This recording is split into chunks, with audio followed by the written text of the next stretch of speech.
el ambiente opresivo, rancio y profundamente asfixiante que domina implacablemente cada rincón, cada pasillo de mármol y cada lujosa habitación de la ostentosa mansión Arango Nova se convertirá, de forma inminente e irreversible,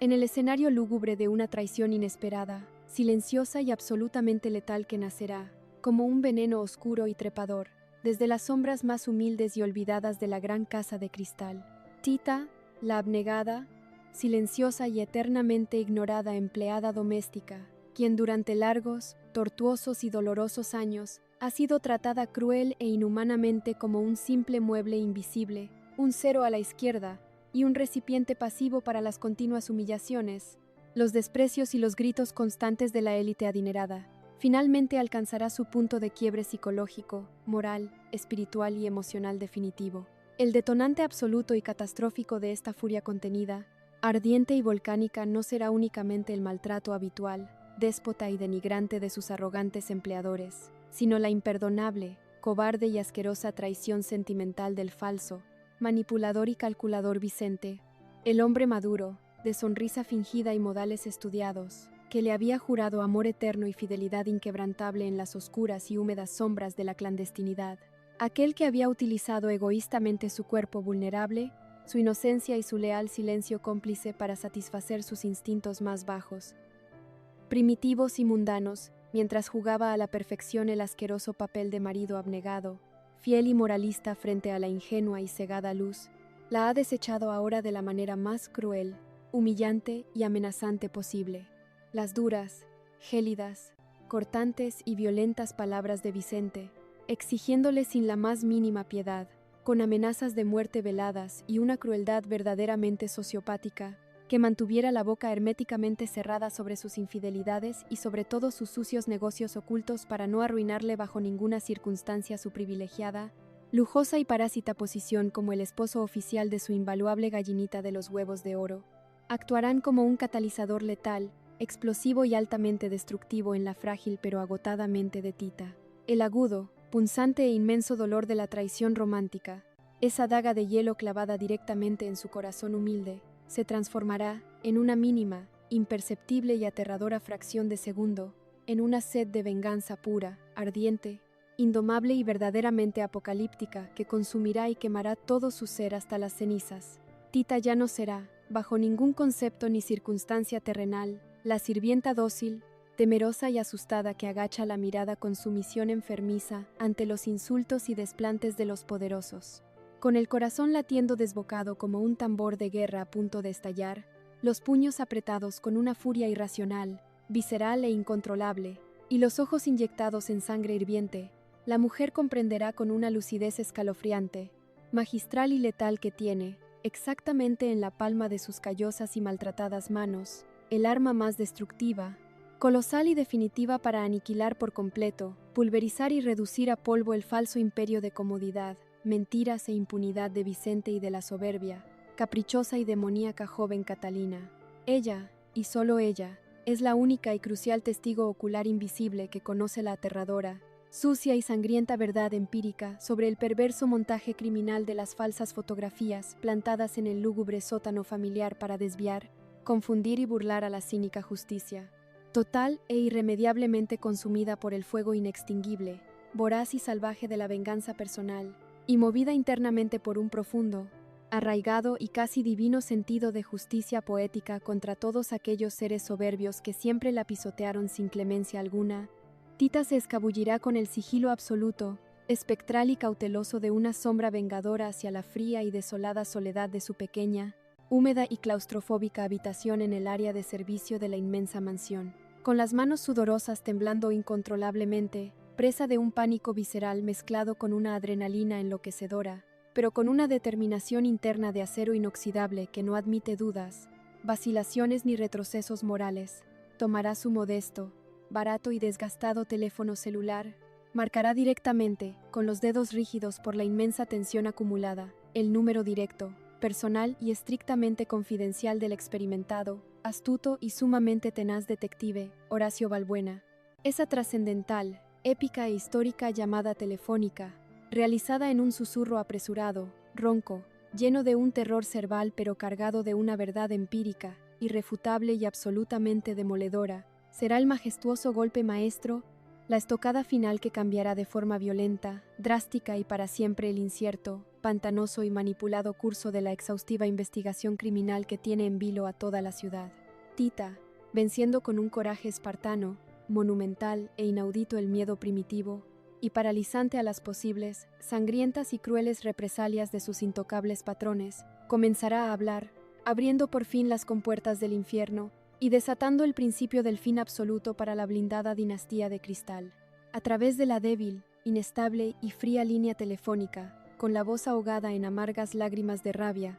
rencor acumulado y un terror visceral que le congelaba hasta la médula de los huesos, Tita le revelará al impasible y asombrado detective Horacio cada detalle milimétrico, fotográfico y espeluznante de su descubrimiento. Describirá cómo, bajo la densa, pesada y cómplice oscuridad de la madrugada previa al sorpresivo cateo oficial, observó desde las sombras protectoras de la escalera la figura cobarde, sigilosa y encorvada de Vicente, arrastrándose como un reptil venenoso y rastrero hacia las húmedas entrañas del sótano familiar. En sus manos sudorosas, temblorosas y profundamente culpables, sostenía el abultado y maldito sobreamarillo que contenía las fotografías manipuladas, esa falsa y asquerosa evidencia diseñada con una perversidad demoníaca para manchar la sagrada memoria del difunto patriarca don Antonio y hundir en el fango de la ignominia la reputación de la pobre, inocente y cruelmente asesinada Nayeli. Tita confesará, con una claridad apabullante y una precisión que no deja lugar a la más mínima duda legal,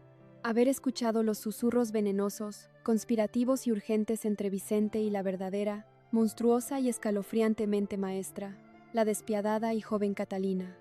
Revelará cómo ambos urdieron, en la penumbra de la traición, esta macabra y compleja sinfonía de mentiras con el único y repugnante propósito de desviar la atención de la justicia, creando un chivo expiatorio perfecto para limpiar la sangre fresca que aún goteaba de las frías y pálidas manos de la muchacha. El veterano detective Horacio, un sabueso inquebrantable, curtido a sangre y fuego en los abismos más oscuros y putrefactos del inframundo criminal de la ciudad, sentirá una descarga de pura, intensa y electrizante adrenalina recorrer violentamente toda su espina dorsal. Esa confesión telefónica, ese testimonio inquebrantable, doloroso y jurado, nacido de la profunda desesperación, la venganza romántica y el corazón roto de una mujer históricamente pisoteada, era exactamente la llave de oro macizo que tanto anhelaba, la prueba empírica, irrefutable y colosal que necesitaba urgentemente para demoler hasta sus cimientos la inexpugnable, altiva, arrogante y asfixiante fortaleza de impunidad de la intocable dinastía Arango Nova. Comprendiendo la inmensa magnitud, el peligro extremo y la extrema urgencia de esta revelación explosiva, Horacio no perderá una sola y valiosa fracción de segundo. Movilizará de inmediato, con órdenes tajantes y una determinación de acero, a un escuadrón táctico de élite, un grupo de oficiales fuertemente armados, implacables y sedientos de justicia, para asestar un golpe preventivo, fulminante, mortal y absolutamente definitivo justo en el corazón palpitante, soberbio y corrupto de la mansión de cristal. Las ensordecedoras, agudas, aterradoras y penetrantes sirenas de las patrullas policiales rasgarán de manera violenta y repentina el espeso, silencioso y aparentemente pacífico manto de la noche metropolitana. Las luces rojas y azules, parpadeando con una urgencia frenética y diabólica, se reflejarán fantasmagóricamente sobre los inmensos y costosos ventanales de la mansión, anunciando como jinetes del apocalipsis la inminente, brutal e inevitable llegada de la furia de la ley sobre la soberbia familia. La majestuosa, imponente y pesada puerta principal de roble tallado no será tocada con la amabilidad, la reverencia y la sumisión de siempre. Será golpeada con la autoridad implacable, el desprecio absoluto y el peso aplastante de la justicia que ya no acepta más demoras ni mentiras compradas. Cuando Vicente, ataviado apresuradamente con su ridícula, falsa e hipócrita máscara de patriarca ofendido, respetable y pacífico, intente enfrentar a las autoridades en el deslumbrante y lujoso recibidor principal con su habitual arrogancia barata, sus gritos amenazantes y sus prepotentes aires de superioridad clasista, se encontrará de bruces, sin anestesia alguna, contra un muro de acero y placas policiales completamente infranqueable. El detective Horacio, mirándolo de arriba abajo con un profundo, silencioso y visceral asco, No presentará una simple citación amistosa o una orden de registro ambigua. Desplegará directamente ante sus ojos desorbitados una orden de aprehensión formal, penal, ineludible y absoluta por los gravísimos delitos de obstrucción maliciosa a la justicia federal, falsificación flagrante de evidencia forense y encubrimiento agravado de homicidio. En ese preciso, dantesco, humillante y colosal instante, el falso y dorado castillo de naipes de Vicente se desmoronará estrepitosamente hasta convertirse en cenizas, dejándolo expuesto, tembloroso, sudando frío y patéticamente vulnerable. El eco del tintineo frío y metálico de las esposas cerrándose sobre sus muñecas resonará en la vasta casa, bajo la mirada atónita, horrorizada, paralizada y totalmente incrédula de Luz, quien sentirá que el suelo de mármol se abre bajo sus pies, y ante los grandes ojos fríos, inescrutables, calculadores y llenos de una furia asesina contenida de la diabólica Catalina, quien comprenderá en una milésima de segundo que su estúpido, torpe y cobarde cómplice acaba de caer en la red,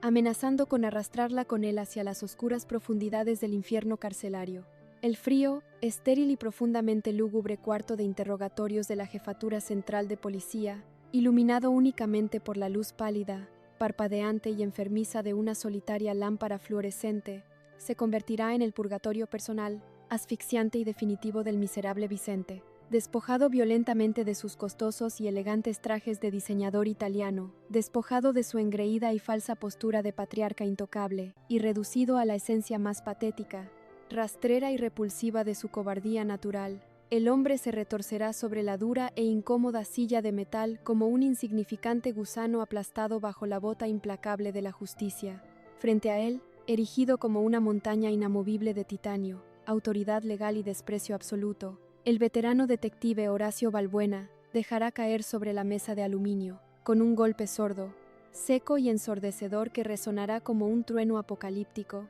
el pesado y letal expediente que contiene cada una de las pruebas circunstanciales, las huellas dactilares recuperadas y la declaración jurada, demoledora y detallada de la valiente Tita. Acorralado sin piedad alguna contra la espada y la pared, sintiendo el aliento gélido, oscuro y putrefacto de la prisión de máxima seguridad rozando su nuca sudorosa, y enfrentando la perspectiva absolutamente aterradora, real y tangible de pudrirse en la miseria durante décadas en una celda rodeado de criminales sanguinarios. El patético y egoísta instinto de supervivencia de Vicente aflorará con una fuerza verdaderamente repugnante y traicionera, desesperado hasta la locura por salvar su propio, inútil y frágil pellejo, sin importarle ya en lo más mínimo la falsa lealtad familiar o el supuesto e hipócrita amor que le juraba a la ingenua Luz, Vicente se quebrará emocional y psicológicamente en 1000 pedazos minúsculos. Llorará con lágrimas amargas, indignas e histéricas, suplicando de rodillas, arrastrándose literalmente por el suelo manchado del calabozo por un trato legal compasivo, una reducción de condena, o un anhelado acuerdo de inmunidad total.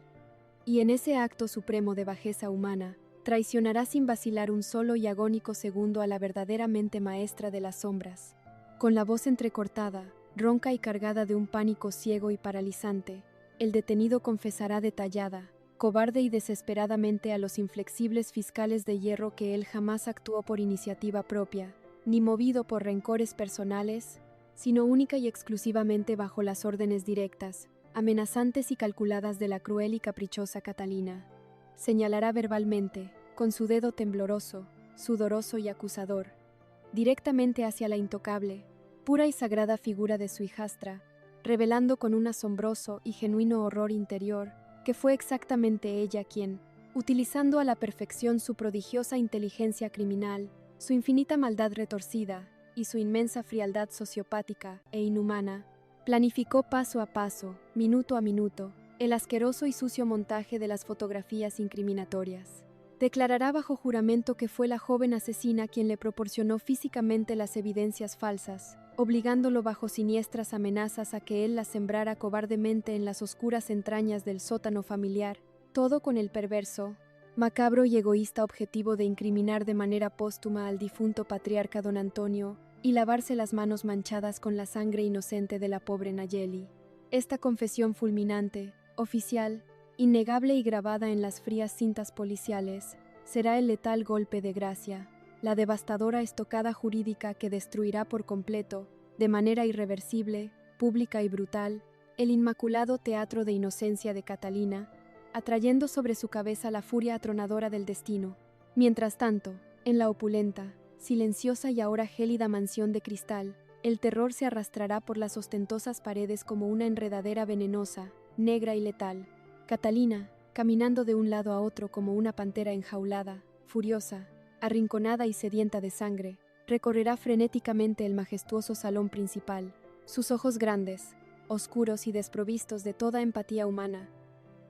destilarán un odio puro, hirviente e incontrolable. Sabe perfectamente, gracias a su aguda y perversa intuición de depredadora, que el reloj de arena ha comenzado su implacable cuenta regresiva y que el miserable, débil y pusilánime de Vicente no soportará ni 5 minutos de presión policial antes de delatarla y hundirla en el abismo. En un acto de desesperación calculadora, intentará manipular a su madre una vez más, buscando los fondos secretos y las llaves de su escape. Luz, sentada en el lujoso sofá de terciopelo, completamente destrozada, pálida como un fantasma errante y con el alma desgarrada en jirones por el brutal e inesperado arresto del hombre que amaba, mirará a su hija con los ojos empañados. Sin embargo, en esta trágica y silenciosa ocasión, la densa y oscura neblina de la ciega devoción maternal comenzará a disiparse lenta, dolorosa y espeluznantemente. Las palabras consoladoras de Catalina sonarán huecas, falsas, metálicas. Al observar los movimientos erráticos, la ausencia total de lágrimas y la mirada fría, evasiva y calculadora de su propia sangre, Luz recordará con un escalofrío paralizante que le congelará el corazón su propio y reciente lapsus frente al ciego Miguel Ángel. Esa terrible, agónica y fatal confesión involuntaria, una aterradora, venenosa y asfixiante semilla de duda, revelación y absoluto horror florecerá violentamente en el pecho destrozado de la matriarca. Comprenderá con una lucidez devastadora que el verdadero monstruo no está afuera acechando la mansión en las oscuras calles. El demonio ha estado durmiendo a su lado, respirando bajo su propio techo de cristal, alimentándose parasitariamente de sus mentiras, su cobardía y su inmenso sacrificio de madre. El opresivo, denso y sepulcral silencio que reinaba en la inmensa sala de estar de la mansión se rompió repentina y violentamente, no por el estruendo de un trueno o el cristal quebrado, sino por el susurro ahogado, trémulo y cargado de una angustia verdaderamente infinita que escapó de los labios resecos de Luz. Con los ojos desorbitados, inyectados en sangre y rebosantes de un terror primitivo y visceral, la madre miró fijamente a la hija por la que había sacrificado su propia alma, su dignidad y la vida de la inocente Nayeli. «Dime la verdad», suplicó Luz con una voz tan frágil y rota, que parecía el último lamento de un pájaro moribundo. «Dime que tú no obligaste a Vicente. Dime que no fuiste tú quien sembró esas malditas fotos para ensuciar a don Antonio. Dímelo, Catalina». En lugar de encontrar la mirada asustada, suplicante y vulnerable de una hija inocente buscando refugio en el cálido regazo materno, Luz se topó de bruces contra un abismo negro, gélido y desprovisto de toda piedad cristiana. Catalina detuvo su frenético andar felino. Lentamente, con una frialdad verdaderamente demoníaca, giró su rostro pálido, hermoso y esculpido hacia su madre. Y entonces, en el instante más desgarrador, macabro y apocalíptico de toda la existencia de Luz, Catalina sonrió. No fue una sonrisa cálida ni nerviosa, fue una mueca torcida, perversa, sádica y cargada de una burla tan venenosa, profunda y cortante que atravesó el corazón de la matriarca como una daga de hielo puro, oxidado e implacable. Una risa seca, metálica y completamente sociopática brotó de la garganta de la joven princesa de cristal. La verdad, escupió Catalina con un tono altivo, arrogante y empapado en el más absoluto y repugnante desprecio. La verdad, madrecita querida, es que eres patética, débil y asquerosamente ingenua.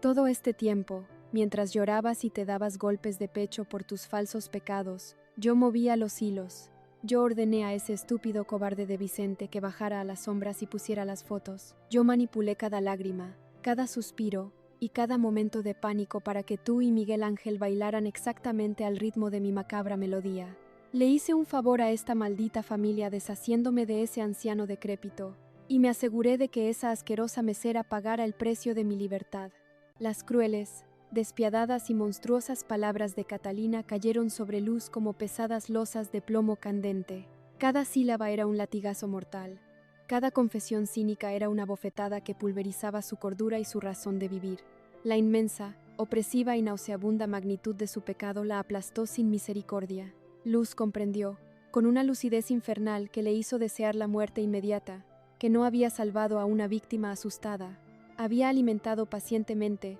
amamantado y protegido con su propia sangre y silencio a una víbora letal, a un demonio de carne y hueso que no sentía el menor remordimiento por derramar sangre inocente. Cayendo nuevamente de rodillas sobre el frío y lujoso mármol, Luz emitió un grito desgarrador, un aullido de dolor materno, traición absoluta y arrepentimiento tan profundo que resonó tétricamente en los oscuros y vacíos pasillos de la gran mansión. Mientras la madre se ahogaba irremediablemente en su propio océano de lágrimas, miseria y culpa eterna, la mente prodigiosa, calculadora y criminal de Catalina trabajaba a la velocidad de la luz, sabiendo que los sabuesos de la policía, liderados por el implacable detective Horacio, estarían a punto de sitiar la propiedad tras la cobarde confesión de Vicente. La joven asesina comprendió que debía escapar de inmediato, esfumarse en las sombras y desaparecer antes de que las esposas de acero frío tocaran su delicada piel. Corrió desesperadamente hacia la inmensa caja fuerte oculta en el despacho principal, buscando el dinero sucio, los pasaportes falsos y los diamantes que asegurarían su huida dorada. Sin embargo, en medio del caos, la traición y el inminente colapso, una sombra imponente, silenciosa y letal se alzaba en la oscuridad de la casa. Miguel Ángel, informado en el más absoluto y estricto de los secretos sobre la caída de Vicente y la orden de captura contra la asesina, se preparaba para asestar su propio, definitivo y sanguinario golpe justiciero. Con su venganza ardiendo en el pecho como un fuego inextinguible y su mirada fría y aguda fija en el despacho, el brillante abogado invidente cerró las puertas de escape. La inmensa, majestuosa e intocable trampa de cristal de los Arango Nova se había cerrado finalmente sobre la princesa asesina, sellando su trágico y doloroso destino sin escapatoria posible. La pesada, fría e impenetrable puerta del majestuoso despacho de caoba se cerró de pronto con un chasquido metálico, sordo y definitivo que resonó en los oídos de Catalina como el mismísimo y espeluznante martillazo de un juez implacable dictando una sentencia de muerte irrevocable. Con las manos temblorosas y manchadas de avaricia aferrando fuertemente fajos de billetes de alta denominación, joyas invaluables y pasaportes falsificados, la joven asesina se giró bruscamente, sus ojos desorbitados, inyectados en un pánico primitivo, y su corazón latiendo desbocado contra sus costillas como un ave rapaz atrapada, buscaron frenéticamente una salida. Allí, de pie en la penumbra asfixiante, envuelto en una aureola de furia contenida, venganza justiciera y un poder casi sobrenatural, se erigía la imponente, solemne e inquebrantable figura de Miguel Ángel, el brillante abogado invidente, guiado por un instinto depredador agudizado hasta el extremo y una sed de justicia que quemaba sus entrañas como fuego volcánico, había bloqueado la única vía de escape. Catalina, poseída por la desesperación ciega y subestimando por enésima y fatal vez la inteligencia suprema de su rival debido a su ceguera física, intentó deslizarse sigilosamente por los bordes de la habitación. Conteniendo la respiración, agarró con fuerza un pesado, puntiagudo y afilado abrecartas de bronce antiguo, albergando la oscura, cobarde y asesina intención de apuñalar a su propio cuñado en la oscuridad, para asegurar su libertad manchada de sangre. Pero Miguel Ángel, conociendo de memoria cada milímetro, cada crujido de la madera y cada suspiro del aire de la gran mansión que lo vio nacer y crecer, alzó su voz profunda, grave y retumbante, paralizando a la muchacha en seco con la fuerza de un rayo divino. No des un solo paso más, Catalina, sentenció el abogado con una frialdad gélida, cortante y absoluta que heló instantáneamente la sangre en las venas de la joven demoníaca. El asqueroso y macabro teatro ha terminado para siempre. Tus sucias mentiras, la sangre inocente que has derramado y tu patético montaje han sido sepultados por el peso aplastante de la verdad. Ya no hay más rincones oscuros donde esconderte, ya no hay más peones cobardes que sacrificar. Escucha atentamente, princesa de cristal. ¿Oyes eso? El ulular agudo, estridente y verdaderamente ensordecedor de decenas de patrullas policiales inundó repentinamente la fría noche de la ciudad, rompiendo en 1000 pedazos los cristales de la histórica impunidad de los Arango Nova. Las luces rojas y azules, girando con una urgencia frenética y diabólica, penetraron a través de los inmensos ventanales, bañando espectralmente el rostro pálido, aterrorizado y finalmente derrotado de la asesina. Catalina, comprendiendo con un horror cósmico, paralizante y absoluto que el inmenso, todopoderoso e intocable imperio que creyó heredar y dominar, se había convertido en su propia, opresiva y lujosa tumba de alta seguridad, dejó caer el arma blanca al suelo con un ruido sordo. Cayó pesadamente de rodillas sobre la alfombra persa, estallando en un llanto histérico, desesperado y verdaderamente patético, despojada por fin, y de manera humillante, de toda su altivez demoníaca y su soberbia elitista. Segundos después, la puerta doble de la mansión fue derribada con una violencia atronadora, y el implacable, rudo y triunfante detective Horacio irrumpió en el despacho junto a un enjambre de oficiales tácticos fuertemente armados. Apuntaron sus linternas cegadoras y sus armas directamente a la acorralada asesina, sin mostrar el más mínimo atisbo de piedad o deferencia por su estatus social. Mientras los pesados y gélidos grilletes de acero inoxidable se cerraban dolorosamente sobre las delicadas muñecas de Catalina, sellando el destino de la bestia, un grito desgarrador, profundo y agonizante rasgó la atmósfera desde el umbral de la puerta. Era Luz. La matriarca, arrastrándose por el suelo, destruida en cuerpo y alma, presenciaba como el fruto de su vientre, el monstruo por el cual había entregado su propia vida y honor, era arrastrado sin misericordia hacia las más oscuras y putrefactas entrañas del sistema penitenciario, marcando el fin definitivo de su falsa y corrompida dinastía. El dantesco, humillante y verdaderamente apocalíptico desfile de la infamia comenzó cuando la despiadada Catalina fue arrastrada, pataleando y lanzando injurias venenosas, fuera de la otrora majestuosa, intocable y sagrada mansión Arango Nova. La pesada noche metropolitana, antes testigo mudo de sus peores crímenes y secretos inconfesables, se iluminó violentamente con los incesantes, cegadores e inclemente destellos de las cámaras de los periodistas sensacionalistas. Como buitres hambrientos atraídos por el dulce olor a sangre y desgracia de la élite, los reporteros se agolparon contra las rejas de hierro forjado, capturando para la posteridad y el morbo nacional el rostro demacrado, desencajado y manchado de rímel de la joven asesina.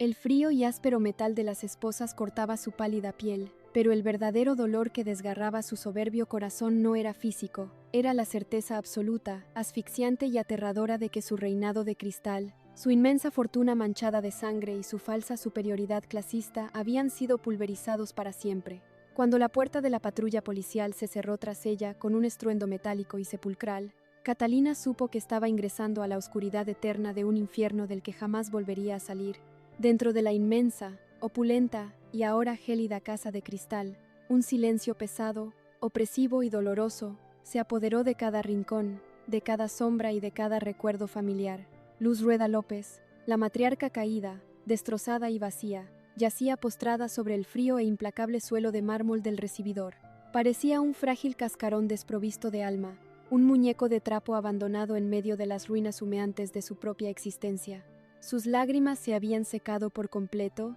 dejando tras de sí únicamente la mirada vacía, hueca y perdida de una madre que ha comprendido, con el dolor más inmenso, agudo y lacerante que un ser humano puede soportar, que su amor ciego, incondicional e irracional no fue un escudo protector, sino el veneno mismo que alimentó, crió y fortaleció a un monstruo despiadado. Había entregado su honor, su libertad y su dignidad por proteger a Catalina, solo para descubrir que su mayor sacrificio fue la herramienta perfecta para la maldad de su propia carne. En la inmensa soledad de esa casa vacía, repudiada por la sociedad y traicionada por su propia sangre, Luz pagaba finalmente el precio kármico más alto, doloroso e imperdonable. A escasos metros de la desolación materna, de pie en el umbral del majestuoso despacho como un coloso de titanio que ha resistido la peor de las tormentas, se encontraba Miguel Ángel. Su rostro endurecido, sereno y esculpido por el inmenso sufrimiento, no mostraba regocijo ni celebración, solo una paz gélida, absoluta y justiciera. Aunque sus ojos seguían atrapados en las tinieblas de la ceguera física, su visión moral, su alma y su espíritu jamás habían estado tan claros, lúcidos e implacables como en ese preciso, histórico y purificador instante. Había purgado el demonio que habitaba en las entrañas de su hogar, había lavado con la cruda, implacable y dolorosa verdad el nombre profanado de su padre, don Antonio, y había hecho justicia por la inocente y olvidada Nayeli. Miguel Ángel respiró hondo, llenando sus pulmones con el aire frío de la madrugada, sintiendo cómo la densa y tóxica atmósfera de mentiras, codicia y traición se disipaba lentamente. La mansión Arangonova, antes un símbolo intocable de impunidad y poder corrupto, era ahora tan solo un mausoleo de ecos y sombras, un recordatorio monumental y eterno de que ninguna fortuna en el mundo, ninguna mentira por más elaborada que sea, puede escapar al ineludible,